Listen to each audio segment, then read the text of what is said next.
Olá! Você sabia que, apesar do balé ser visto como majoritariamente feminino, apenas os homens dançavam no seu surgimento? A figura masculina tinha uma presença central nessa dança, ocupando também os papéis femininos. Porém, a partir do final do século XVII e em conjunto com o surgimento do balé romântico, as mulheres começaram a entrar em cena, chegando a conseguir os papéis principais dos espetáculos e ocupando um cenário que até então era pautado pelo corpo masculino. Dessa forma, os homens saíram do protagonismo e surgiu a ideia de que essa profissão não seria mais destinada a eles, pois o balé passou a ser visto como uma dança tipicamente feminina. Logo, o sonho de fazer essa arte foi pouco a pouco se tornando mais distante dos homens, como podemos ver pela falta deles no ambiente da dança, principalmente em comparação à quantidade de mulheres na área. Atualmente, ainda existe um grande preconceito por trás da figura masculina nessa profissão, e por vezes, o homem que escolhe fazer balé tem a sua sexualidade questionada e também é desencorajado a seguir a sua escolha. Esse assunto é abordado no documentário Resistência e Liberdade, O Homem em Cena, trabalho de conclusão de curso da jornalista Isabela França, para o curso de jornalismo da Universidade Presbiteriana Mackenzie. Este é o tema do MAC Entrevista de hoje e Isabela França é a nossa convidada. Eu sou Betânia Machado e o MAC Entrevista está começando. Olá, Isabela. Primeiramente, eu gostaria de te agradecer por ter aceitado o nosso convite e reservado um tempo para conversar com a gente. Oi, Betânia. Eu que agradeço o convite de vocês. É uma honra estar aqui novamente para poder falar do meu documentário. Fico muito feliz. Bom, para começar, eu queria te perguntar qual foi a sua motivação para escolher esse tema para o seu TCC? Bom, é uma longa história. Desde pequenininha eu sempre fui muito ensinada assim, pelos meus pais a apreciar a arte como um todo, não só a dança, como o teatro, enfim, outras artes como, enfim, artes visuais. E aí, com 11 anos, eu entrei na dança, por conta dos meus pais. E lá eu fiquei até 2019, então foram uns 8, 9 anos aí tendo contato direto com a arte do balé e com a arte geral da dança. E aí, ao longo da faculdade, em nenhum momento eu fiz nenhum trabalho relacionado ao balé. E por conta de um trabalho que eu fiz com o Hugo no quarto semestre, eu vi que eu queria tratar da arte de alguma forma no meu documentário, que eu já tinha decidido na época também, no TCC. E eu lembrei do balé, por que não, né, eu falar do balé? Só que na época, no quarto semestre, no final de 2019, se não me engano, eu ainda não tinha decidido que ia ser o balé de fato e nem que ia ser sobre esse tema em si, né, sobre o preconceito por trás da figura masculina no balé. E aí, conversando e relembrando as coisas que eu passei, porque eu fiz balé e não era uma escola só de balé, como eu falei antes, tinham outros estilos de dança lá também. Então, eu tive muito contato com todo tipo de pessoa e na aula de balé, não era um balé profissional e mesmo assim, em nenhum momento eu fiz aula com nenhum homem. Então, aquilo lá atrás já tinha me incomodado de alguma forma, porque eu ficava me questionando por quê, né? Tanto que em uma das apresentações de final de ano, a gente ia fazer um PADD, que é a mulher dançando com homem, e não tinha homem na escola para fazer esse papel. E estava difícil achar homem para, pagar para dançar com a gente, porque tem isso também, né? Justamente por ser final de ano, todos os bailarinos, digamos assim, já estavam alugados, né? Entre aspas. Então, isso na época, eu até cheguei a conversar com minha professora de balé e, enfim, questionar essa questão da escassez do homem, na dança no geral também, não só no balé. E aí, quando eu tinha escolhido o meu tema, que lá atrás ia ser, na época que eu fiz o projeto, ia ser sobre a dificuldade de viver de balé no Brasil. E aí, conversando com o Fernando, meu querido orientador, ele me perguntou, me indagou assim, não teria outro recorte que você queria dar, algo que você nunca viu alguém falando sobre? Porque, querendo ou não, era meio que, as pessoas já sabem, entre aspas, né? Sim. E aí eu lembrei, e ele também me trouxe esse fato do homem no balé. Eu falei, então vamos falar, né, do preconceito, porque realmente tem, e é pouco falado, não é um assunto que a gente vê, assim, a mídia falando o tempo todo e discutindo sobre.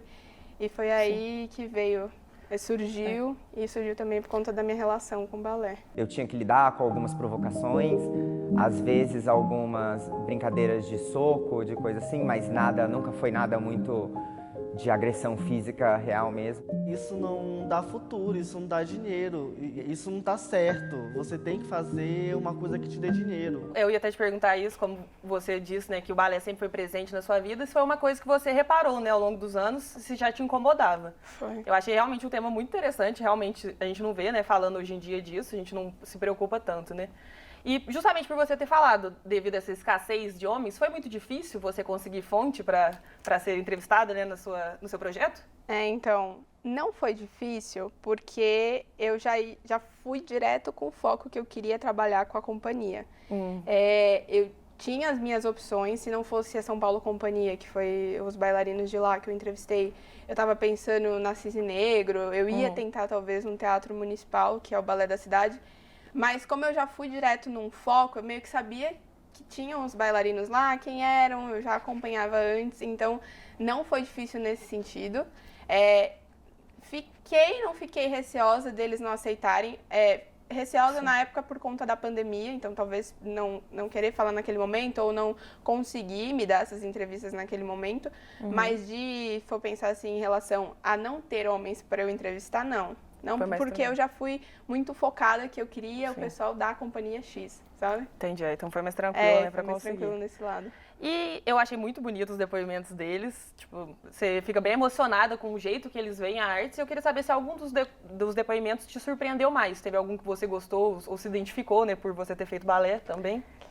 Então, é complicado, porque foi até uma coisa que foi complicada na hora de montar, editar o TCC, né, o documentário, porque todos falaram coisas muito bonitas, ou muito pesadas, ou muito importantes de eu colocar ali. Então, quando eu paro para pensar se teve um ou outro, enfim, é difícil porque eu lembro que todos, de alguma forma, me tocaram. Por exemplo, o Otávio tem um momento que ele fala que ele sofreu preconceito em todas as camadas que compõem ele. Então, ele é negro, ele é nordestino, ele é homem. Então, é complicado você estar ali sentado escutando que a pessoa já passou por um monte de coisa, né? Você imagina, mas você escutar alguém falando é difícil. O Yoshi também fala que teve um momento da vida que ele pensou em desistir porque as pessoas ficavam zoando e falando da escolha dele pelo balé como profissão, por ele ser homem, enfim. Então, é complicado você escutar que uma pessoa já pensou também em desistir daquilo que gostava, se identificava, que ama, enfim, por conta de um preconceito, por conta de pessoas que, enfim, de alguma forma encheram o saco dele, né? Atrapalham, né? Realmente, a gente não vive na pele o que eles passaram, mas a gente se emociona com o relato deles, né? Sim. Eu sofri preconceito mesmo sem perceber.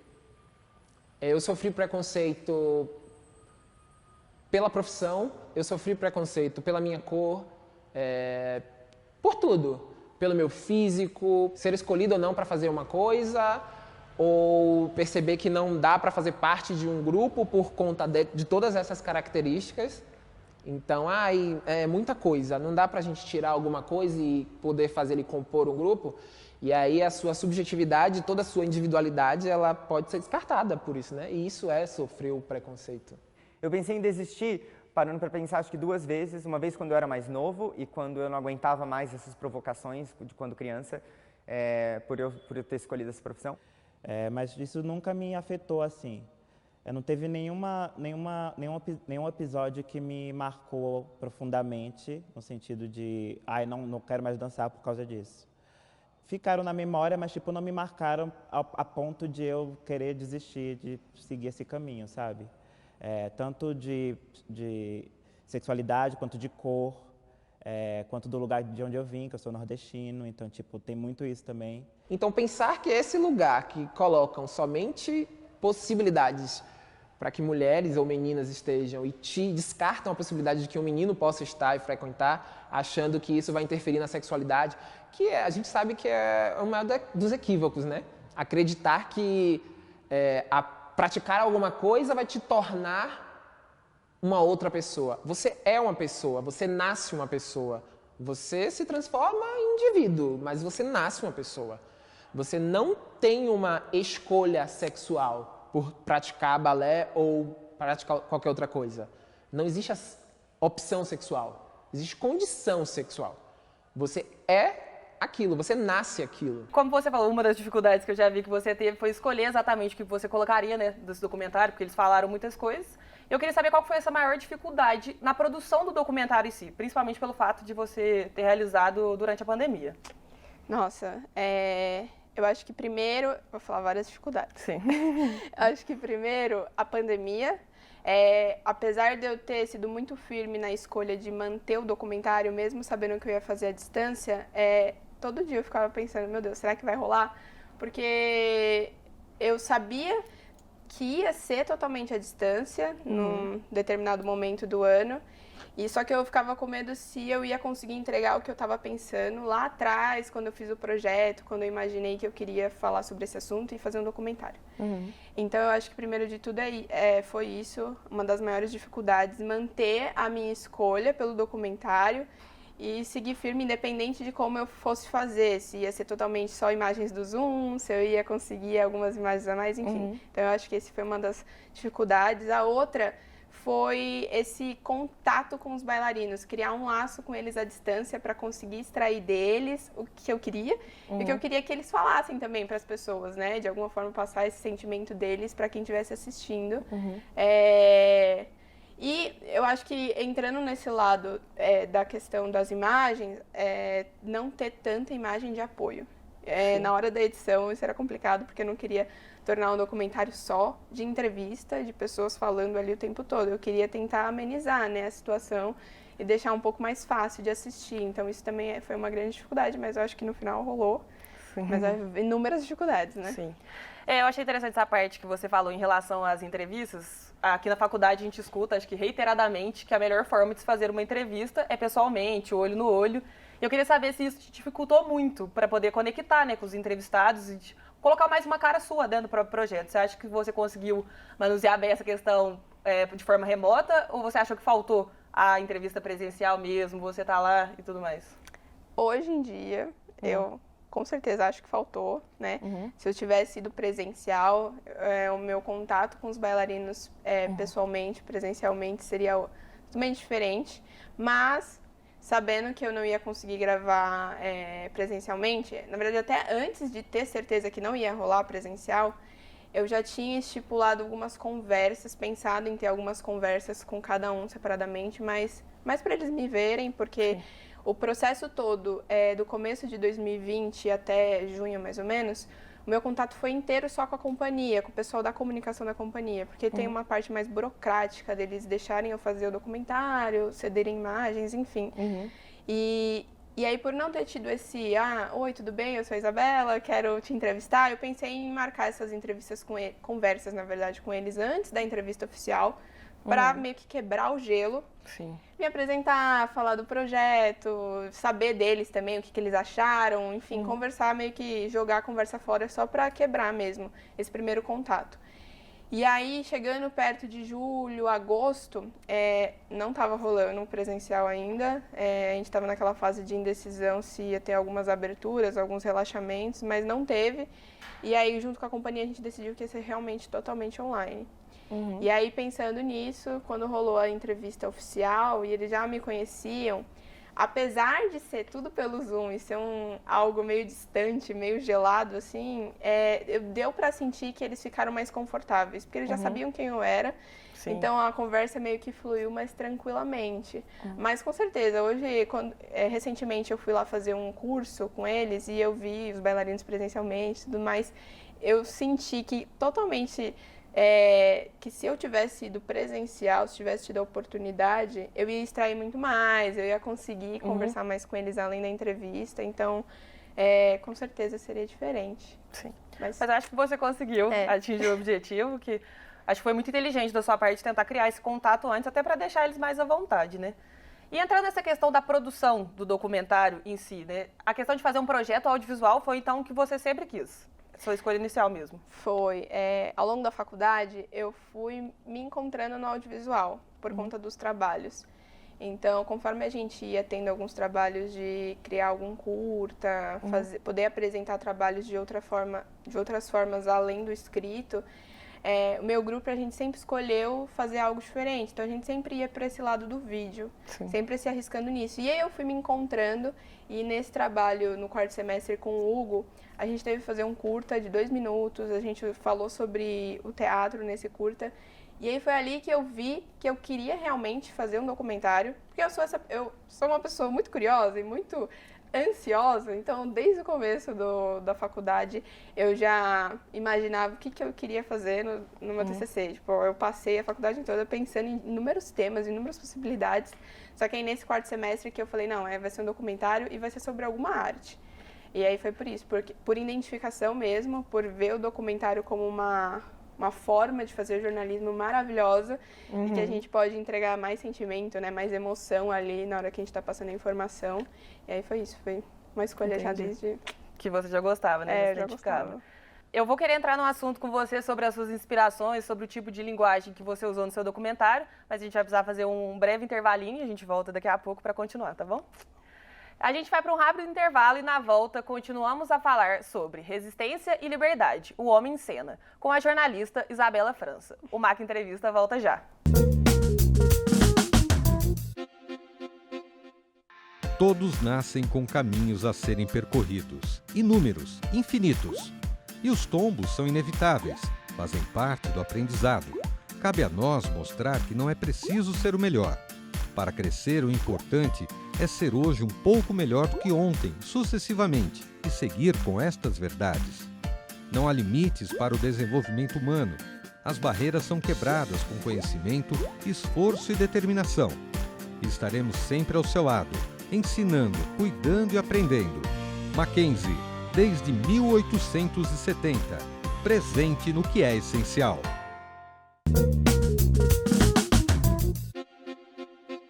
O MAC Entrevista está de volta. Hoje estamos com a jornalista Isabela França, autora do documentário Resistência e Liberdade, o Homem em Cena, trabalho de conclusão de curso de jornalismo da Universidade Presbiteriana Mackenzie.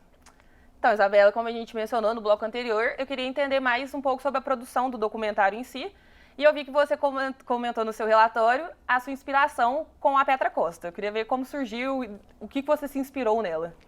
Então, a Petra, ela é muito única, né? Eu até comento no relatório sobre o filme Helena, mas não só o Helena, Democracia em Vertigem também. São filmes que, quando você assiste, é impossível você não mergulhar junto com ela dentro da narrativa e da história. Ela traz essa carga muito emocional, né? Ela traz muito sentimento na hora da produção, da montagem, enfim, tudo se encaixa muito bem. Então, eu acho que a inspiração na Petra vem muito disso, porque desde o começo eu quis trazer algo mais poético para o meu documentário, fazia todo sentido, tanto com o tema, quanto porque era um documentário, eu estava falando do balé, que é uma arte, estava tratando de 2 artes ali juntas, num trabalho só. Então, eu queria trazer, de fato, esse olhar mais poético, mais com sentimento, trazendo esse lado mais aflorado dos personagens, dos relatos deles. Então, por isso a inspiração na Petra, por isso querer fazer algo mais poético também. Sim, você até menciona que escolhe a linguagem poética performática, né, para o seu documentário. E qual foi o motivo principal para você escolher esse tipo de linguagem? Eu acho que é certeza que é justamente o lado do poético, querer enfatizar mais esse lado do sentimento dos personagens, trazer o relato deles ali de forma diferente do que as pessoas um dia já viram, enfim, querer passar a informação de maneira diferente. E o performático justamente por essa carga também emotiva. São 2 tipos de documentários que se complementam muito, né? E também o filme da Petra Helena, ele é considerado poético performático também por isso. São 2 tipos que se complementam e eu queria trazer isso para o meu documentário também. Uma forma de conectar, né, mais a pessoa que está assistindo, né? E eu queria entender também como surgiu o seu interesse pelo jornalismo cultural, como que foi a relação com essa área durante a faculdade que fez você escolher ir para essa área no seu projeto de TCC? Então, vem muito da minha conexão com a arte, com a cultura no geral mesmo. Pelo fato de, desde pequena, eu acompanhar algum tipo de arte, estar presente, prestigiar. e ao longo do curso ter a oportunidade de ter essa matéria com professores maravilhosos, né? Eu tive com o Lorenzato, mas o meu orientador também é professor de jornalismo cultural, o Fernando é arte também pura, não é à toa que eu queria ele como orientador. Então, a relação vem de antes do curso, e aí com o curso a gente poder adentrar mais nos temas e entender mais sobre cada ponto do jornalismo cultural, da nossa cultura, é muito interessante. Foi muito bom para mim, né, com o meu TCC. Como você mencionou, né, o professor Fernando, que foi esse orientador, como foi a relação de vocês durante o projeto? Ele quis dar muito palpite ou ele deixou ficar mais a sua cara? O Fernando, ele foi essencial para o meu TCC. Sem ele, eu não teria feito o recorte que eu fiz, porque foi um insight dele, né? Apesar de eu ter escolhido o balé já desde antes e querer, desde o começo, falar da dificuldade de viver do balé no Brasil, foi quando eu tive a primeira conversa com ele sobre o meu TCC e que ele trouxe essa indagação para mim, se eu não queria fazer algum outro recorte que as pessoas nunca tinham falado ainda em nenhum TCC ou, enfim, documentário. E aí foi aí que a gente juntos achou o recorte sobre o preconceito com o homem no balé, mas foi graças a ele, porque sem ele não ia rolar esse lado. Ele foi essencial em tudo mesmo, é o que você falou, ele deixou trazer muito o meu olhar para o TCC, para o documentário, sempre me pontuando sobre as coisas, me alertando, mas em tudo ele deixou livre, mas muito próximo. Época de escola era comum. E é péssimo usar a palavra comum, mas porque é uma coisa que não deveria ser comum, mas era super comum. Eles sempre ficavam jogando piadinhas, tipo assim, lá vai pro balé, bota aquela roupa coladinha de menina. Homem não pode usar roupa assim e tal. Eu lembro que eu ficava com muita vergonha disso, mas eu queria fazer o balé ao mesmo tempo. Era uma coisa assim, que eu ficava com vergonha, eu não gostava, mas ao mesmo tempo eu queria fazer aquilo porque aquilo me fazia bem. Brincadeirinhas de meninos, mas daí você sai a primeira vez no jornal, eles já querem saber o que é aquilo, se interessar, ou a primeira viagem que você vai fazer, eles ficam curiosos e acaba que ameniza todo aquele preconceito que eles tinham enquanto jovens. E como você falou, você teve o auxílio dele, né? No seu relatório você comenta que você teve auxílio na edição, mas você praticamente teve toda a responsabilidade do projeto, né? Eu queria saber como que esse projeto de TCC te ajudou na tua formação mesmo, como jornalista, e reflete hoje em dia, né? Então, apesar de hoje eu não estar atuando dentro do audiovisual, o meu TCC ter sido algo que eu me identificava e queria e ainda quero, né, seguir, ele me fez crescer muito. Eu cresci muito ao longo do ano passado todo, porque é isso, a gente faz um projeto grande todo sozinha, apesar de ter o orientador, ter os amigos, enfim, ajudando de uma forma ou de outra, a gente faz tudo sozinho. E ter escolhido fazer um documentário, ter produzido tudo sozinha, foi muito bom para eu poder entender cada pedaço da produção de um audiovisual, mesmo que sendo um audiovisual pequeno, para um TCC, eu consegui ter essa visão toda, inteira, macro, né, da situação e pude crescer dentro de adversidades, porque a gente estava dentro de uma pandemia. Com certeza. Eu mantive a ideia do documentário mesmo sendo totalmente à distância.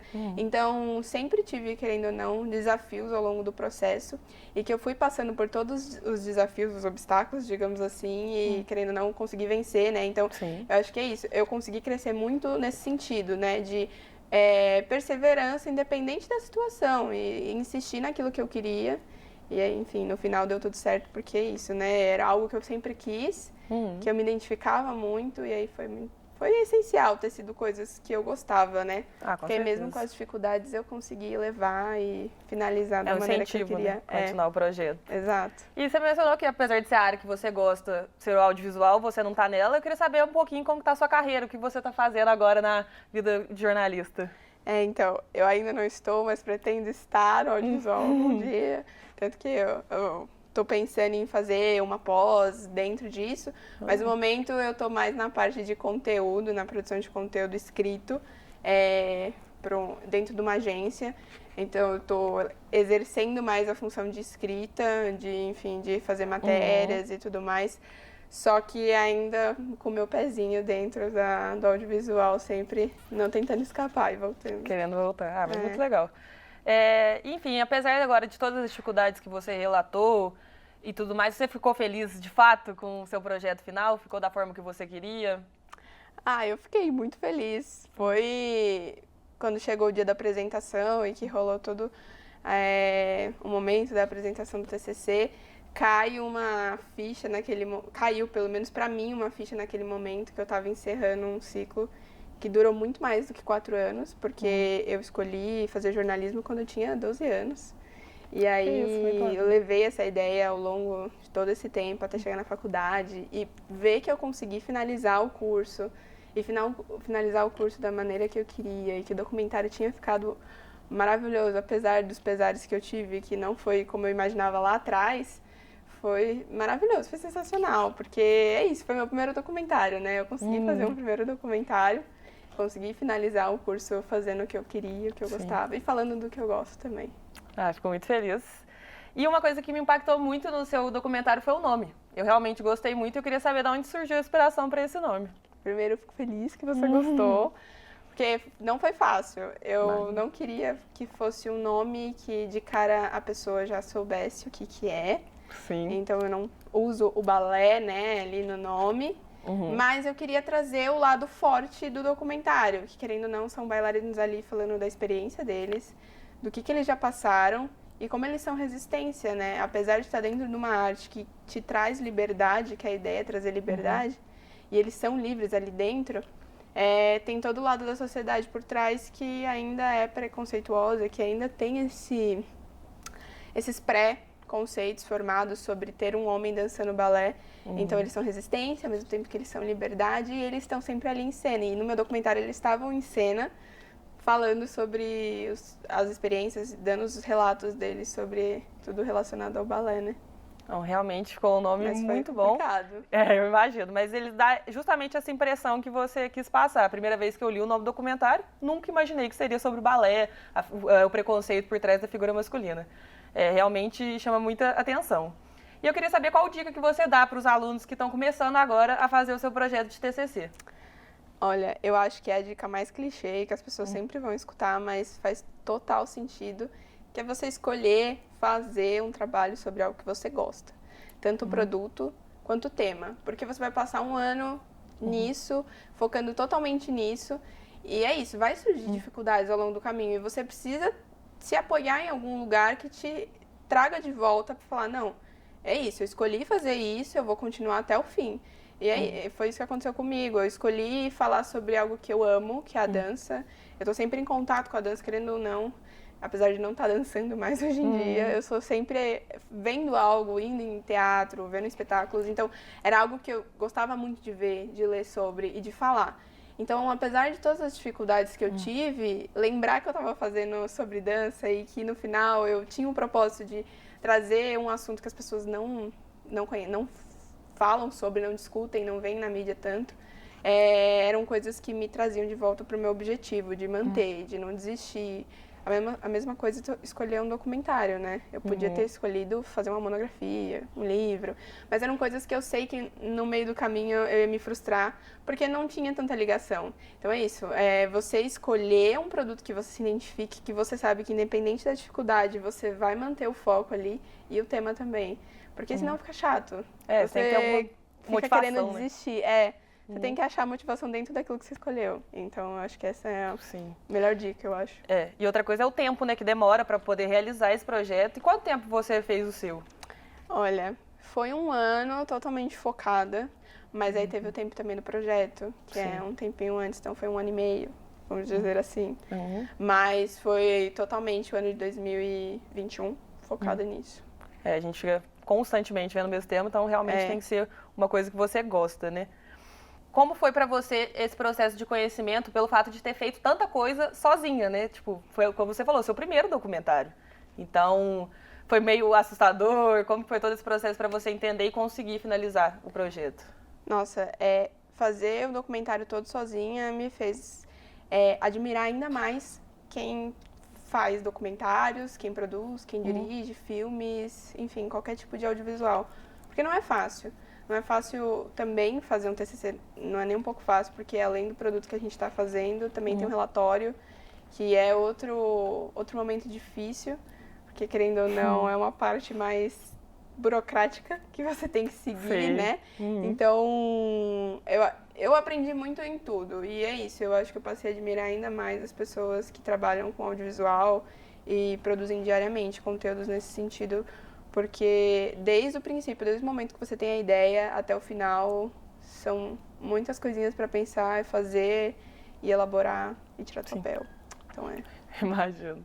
Bom, Isabela, infelizmente o nosso bate-papo vai ficar por aqui. Queria te agradecer mais uma vez por ter aceitado o nosso convite e reservado um tempinho para estar aqui. E queria te parabenizar pelo seu documentário, realmente ficou muito bom. Você tá, excelente, principalmente com todas as adversidades que você teve, e te desejar todo sucesso na sua carreira. muito obrigada. Eu que agradeço o convite de vocês. Eu fico muito feliz de vir aqui falar sobre esse documentário que foi e ainda é muito importante para mim e poder falar, né, que a gente não tem que ter preconceito com o homem que está no balé. A gente tem que levar esse assunto para as pessoas e desconstruir. Acho que essa é a coisa mais importante, desconstruir qualquer tipo de preconceito. Não existe esse reconhecimento sobre essa prática, sobre esse costume, sobre essa coisa de querer ser ou de permitir que o outro seja bailarino e que, né, que o menino pode ir para a escola estudar, que tem uma escola de balé para meninos. Mas parabéns. Obrigada. Muito obrigada. Este foi mais um MAC Entrevista. E para você que nos acompanhou até aqui, meu muito obrigada. Se você quer rever este ou outros episódios do nosso programa, acesse o canal da TV Mackenzie no YouTube. Até o próximo programa.